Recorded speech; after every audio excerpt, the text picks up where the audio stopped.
जय हिंद साथियों, नमस्कार। ट्रिपल सी जुलाई 2022 एग्जामिनेशन की यह 8वीं क्लास है। हर शाम 7:30 बजे आप सभी के लिए ट्रिपल सी की क्लास हो रही है। तो जिनका भी ट्रिपल सी का एग्जाम है वो हर शाम 7:30 बजे अभय एक्सेल कंप्यूटर पर क्लास को अटेंड करते रहें। अगर आपकी कोई भी ट्रिपल सी से संबंधित क्वेरी है, कोई कंफ्यूजन है, कैसे पढ़ना है, क्या पढ़ना है, तो आप व्हाट्सएप पर हमसे कांटेक्ट कर लीजिएगा।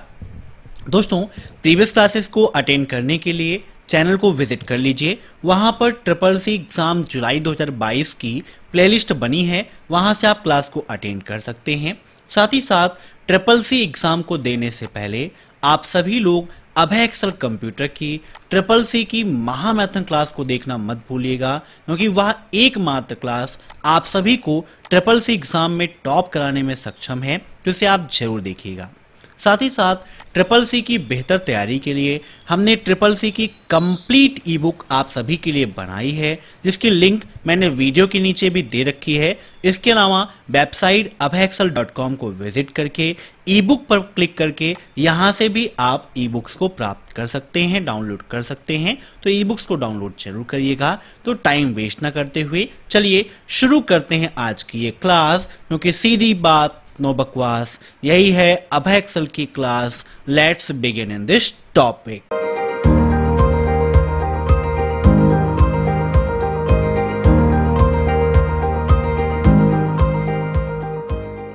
आज का पहला प्रश्न है, इनमें से कौन सी कंपनी 3D प्रिंटर का निर्माण नहीं करती है?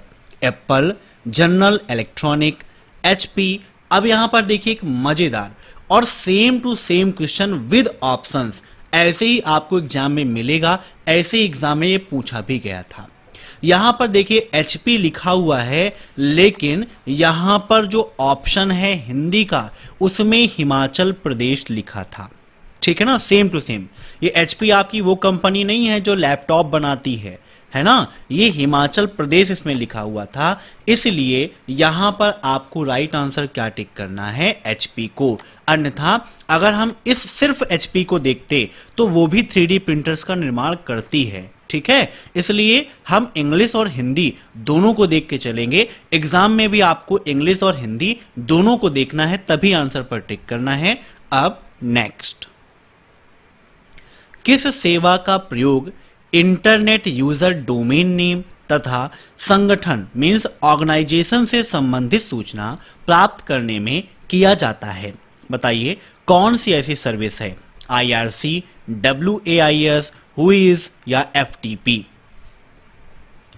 FTP का फुल फॉर्म आप सभी जानते ही हैं, क्या होता है? File transfer protocol. File transfer protocol जो डोमेन पर या सर्वर पर फाइलों को ट्रांसफर करने के काम आती है। ठीक है, याद रखिएगा। तो बताइए यहां पर इसका राइट आंसर क्या हो जाएगा?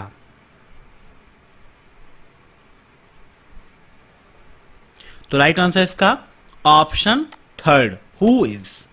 अब नेक्स्ट, पहले एथोराइजेशन होता है या ऑथेंटिकेशन? बताइए, काफी इंपॉर्टेंट क्वेश्चन है। Authorization, authentication, both are same, none of the mentioned. अब दोनों सेम तो नहीं होते हैं, एथोराइजेशन अलग है और ऑथेंटिकेशन अलग है ना। तो इसका राइट आंसर हो जाएगा ऑप्शन फर्स्ट, क्योंकि पहले एथोराइजेशन होता है फिर ऑथेंटिकेशन होता है।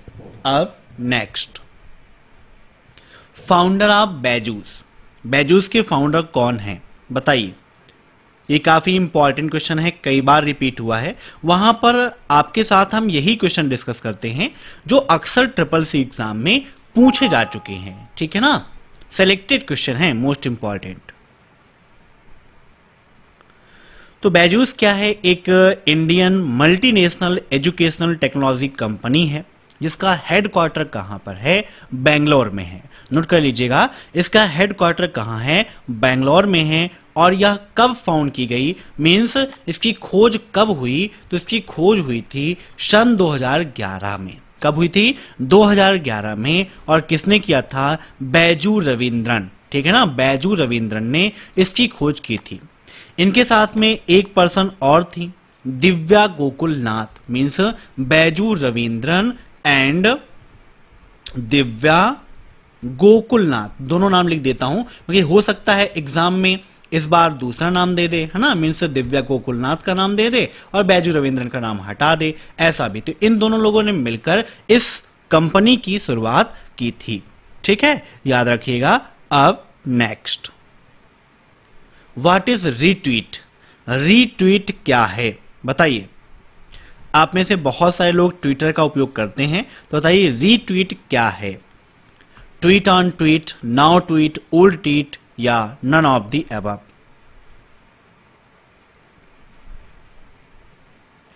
तो देखिए, कोई भी ट्वीट पहले से किया गया है, मीन्स एक हिसाब से कहें तो a retweet is a reposting of a tweet, means कोई भी पहले का ट्वीट है उसको फिर से पोस्ट करना रिट्वीट कहलाता है। Option first is right, tweet on tweet. ठीक है, अब नेक्स्ट, कई सोशल मीडिया साइट्स और सेवाएं वैध खाता मीन्स वैलिड अकाउंट सत्यापन के लिए क्या प्रदान करती हैं? कौन सी सुविधा प्रदान करती हैं? Many social media sites and services provide ... for valid account verification, retina scanning, fingerprint scanning, captcha या 2 स्टेप वेरिफिकेशन। तो देखिए, कैप्चा कोड तो नीचे लिखा होता है, हमें देख के वहां पर पुट करना होता है, तो कोई भी यूज कर सकता है। और प्रेजेंट टाइम पर जो सोशल मीडिया साइट्स हैं वो वेरिफिकेशंस के लिए 2 स्टेप वेरिफिकेशन का ऑप्शन आप सभी को अवेलेबल कराती हैं, चाहे वो फेसबुक हो, इंस्टाग्राम हो, सभी जगह ये फीचर्स आपको मिल जाता है। अब नेक्स्ट, उमंग ऐप कितनी भाषाओं को सपोर्ट करता है? बताइए, उमंग ऐप कितनी भाषाओं का सपोर्ट लेता है या कितनी भाषाओं को सपोर्ट करता है? 10, 11, 12 या फिर 13? उमंग का फुल फॉर्म क्या है? यह प्रश्न भी आपके लिए इंपॉर्टेंट है क्योंकि अक्सर ट्रिपल सी एग्जाम में पूछा आता है।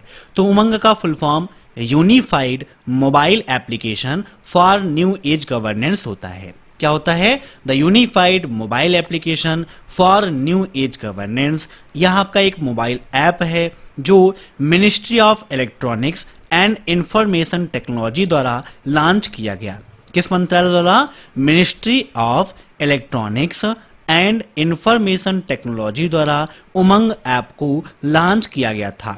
यह क्वेश्चन भी ट्रिपल सी एग्जाम में कई बार पूछा गया है और यह ऐप 13 भारतीय भाषाओं को सपोर्ट करता है।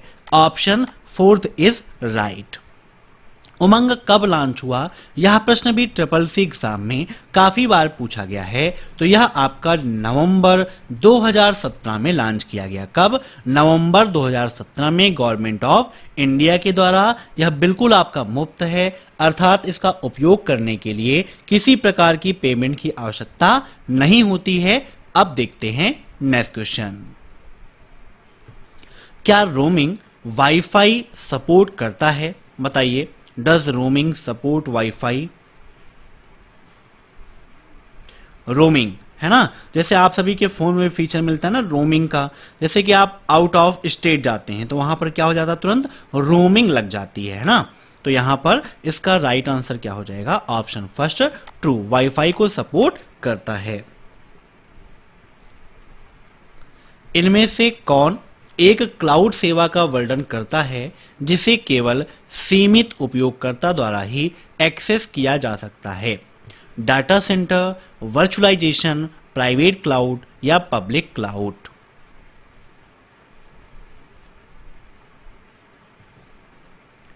तो यहां पर इसका राइट आंसर क्या हो जाएगा? तो जो प्राइवेट क्लाउड है ना, प्राइवेट क्लाउड क्या है? उसमें लिमिटेड यूजर्स या जिनको एक्सेस दिया जाएगा सिर्फ वही आपके यूज कर पाएंगे, अन्य कोई भी यूज नहीं कर पाएगा। तो यहां पर राइट आंसर क्या हो जाएगा? Option third, private cloud. अब नेक्स्ट, मदर ऑफ कंप्यूटर किसे कहा जाता है? फादर ऑफ कंप्यूटर तो आपने बहुत सुना है ना। किसको कहते हैं father of computer? Charles Babbage. कभी कभी ट्रिपल सी में बहुत सिंपल क्वेश्चन पूछ लेता है और कभी कभी काफी क्रिटिकल क्वेश्चन भी पूछता है। तो तो father of computer Charles Babbage, लेकिन यहां पर पूछा है mother of computer Jyoti Chhabra, Ada Lovelace, Isika चब्रा या सुमन रेड्डी। तो इसका राइट आंसर हो जाएगा क्या, एडी लवलेस, है ना। इसका फुल नेम क्या है, लेडी एडा लवलेस, है ना, ये इनका पूरा नाम है। अब next,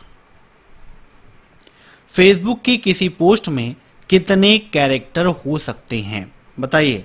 maximum character in Facebook post.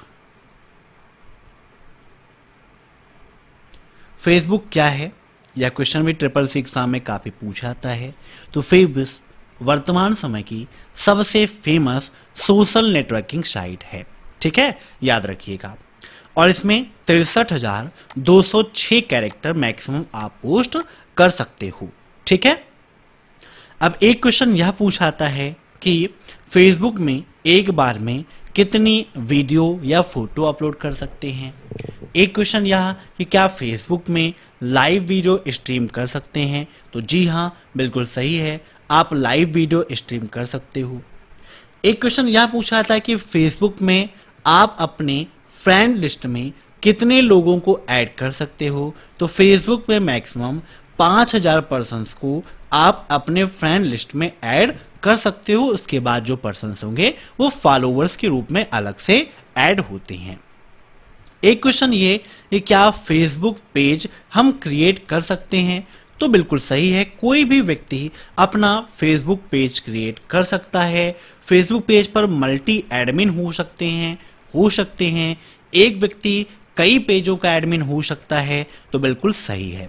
तो साथ में एक नोटबुक और पेन आप जरूर रखा करिए, ताकि एक क्वेश्चन के साथ में जो क्वेश्चन अलग से बताता हूं उनको आप टाइम टू टाइम नोट कर सके, ठीक है। अब नेक्स्ट,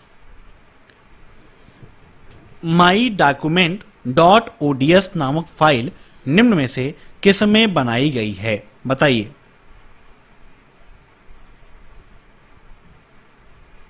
इम्प्रेस, कैल्क, वर्ड या फिर राइटर।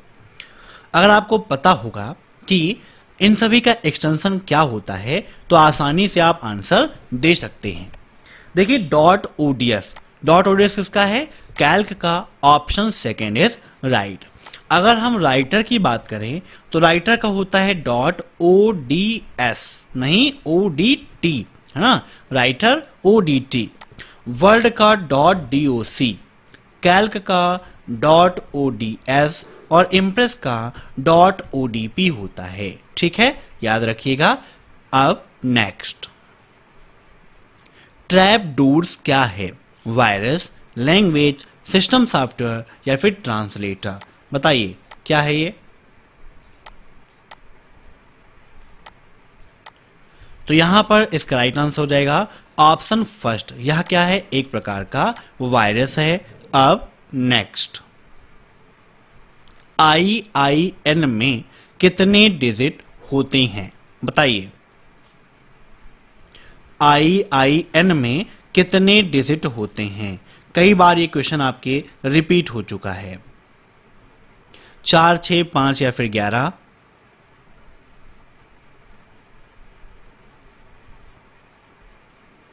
तो यहां पर इसका राइट आंसर क्या हो जाएगा, 6, है ना, क्योंकि 6 डिजिट आपको वहां पर मिलते हैं। काफी इंपॉर्टेंट क्वेश्चन है। इसका फुल फॉर्म क्या होता है, यह क्वेश्चन भी ट्रिपल सी एग्जाम में काफी पूछा जाता है। तो फटाफट बताइए IIN का फुल फॉर्म क्या है। तो इसका फुल फॉर्म ईश्वर आइडेंटिफिकेशन नंबर, है ना, ईश्वर आइडेंटिफिकेशन नंबर। अब next, DFS stand for, DFS का फुल फॉर्म क्या है, digital full service, digital file service, digital financial service या डिजिटल फाइनल सर्विस। तो राइट आंसर इसका डिजिटल फाइनेंशियल सर्विस। अब नेक्स्ट, न्यूज पब्लिश करने के लिए NNTP प्रोटोकॉल का उपयोग करते हैं, बताइए। NNTP प्रोटोकॉल का उपयोग न्यूज पब्लिश करने के लिए किया जाता है। NNTP का फुल फॉर्म क्या होता है, यह प्रश्न भी आपके एग्जाम में काफी पूछा जाता है।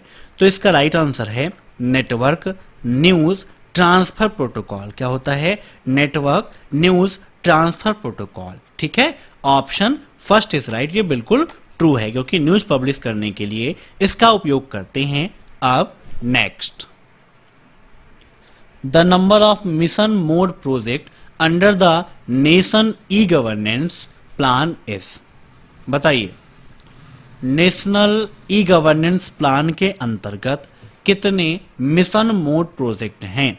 27, 31, 33 या फिर 3? तो इसका राइट आंसर क्या हो जाएगा? 31। ठीक है ना, मिशन मोड प्रोजेक्ट के अंतर्गत 31 अवेलेबल हैं प्रोजेक्ट।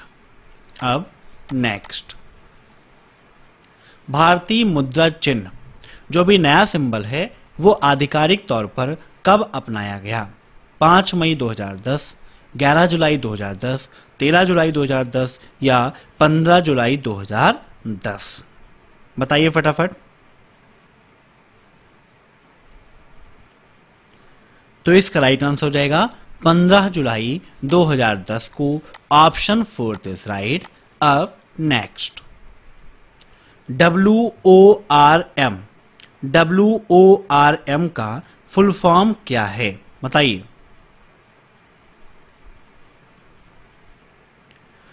तो इसका फुल फॉर्म होता है राइट वंस रीड मेनी, है ना। लिखिए एक बार, पढ़िए बार बार, इस हिसाब से आप समझ सकते हो, है ना। राइट वंस मीन्स लिखना एक बार, रीड मेनी पढ़ना है तो कई बार आप पढ़ सकते हो। Write once read many. ठीक, ये क्या है?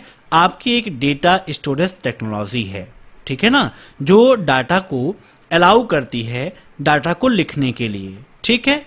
अब नेक्स्ट, किसी बाहरी संस्था को इंटरनल वेब पेजों का एक्सेस करने देना हो तो निम्न में से किसका उपयोग करते हैं? मीन्स कोई बाहर की ऑर्गेनाइजेशन है, अगर हम अपने इंटरनल वेब पेजों को एक्सेस देना चाहते हैं, मीन्स इंटरनल वेब पेजों का एक्सेस अगर हमें देना है तो उसके लिए किसका उपयोग करेंगे?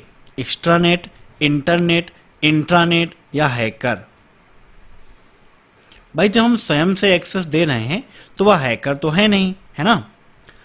तो an internet is a computer network for sharing information.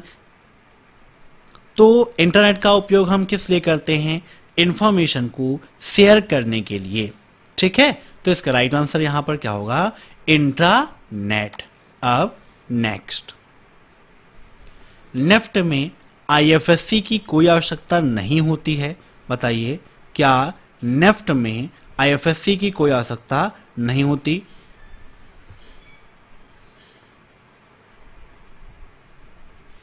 NEFT का फुल फॉर्म क्या है? यह प्रश्न भी SSC एग्जाम में पूछा जाता है। बताइए।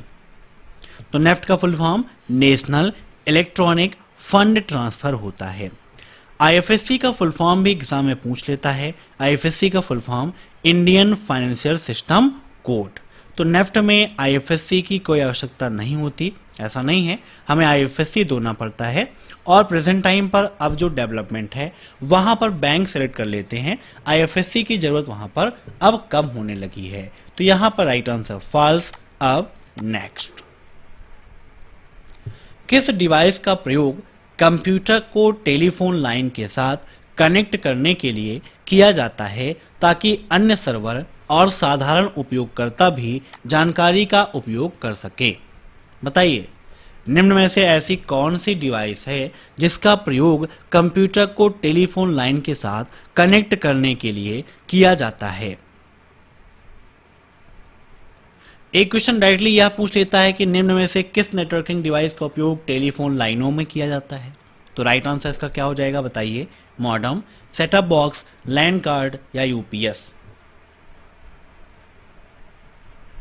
तो इसका राइट आंसर हो जाएगा ऑप्शन फर्स्ट, मॉडेम। अब मॉडेम का अदर नेम क्या है? यह प्रश्न भी SSC एग्जाम में कई बार रिपीट हुआ है। तो मॉडेम को हम मॉड्यूलेटर, डीमॉड्यूलेटर के नाम से जानते हैं। मॉडेम एनालॉग सिग्नल को डिजिटल सिग्नल में और डिजिटल सिग्नल को एनालॉग सिग्नल में कन्वर्ट करने का काम करता है। एक प्रश्न ट्रिपल सी एग्जाम में यह पूछाता है कि मॉडेम कैसी डिवाइस है, तो modem is a IO device. कैसी डिवाइस? आईओ। अब आईओ का फुल फॉर्म क्या है? इनपुट आउटपुट, है ना। मीन्स यह इनपुट भी लेती है और आउटपुट देने का काम भी करती है। अब नेक्स्ट, बैंकिंग क्षेत्र में अधिक संख्या में चेकों के तेज निस्तारण के लिए निम्न में से कौन प्रयुक्त होता है? मीन्स बैंक में अगर हम चाहते हैं कि तेजी से चेकों का निस्तारण होता रहे, जो भी चेक्स हैं जल्दी जल्दी वेरीफाई होती रहे, पेमेंट होता रहे, तो किसका उपयोग करेंगे? बारकोड रीडर, ओसीआर, एमआईसीआर या ओएमआर?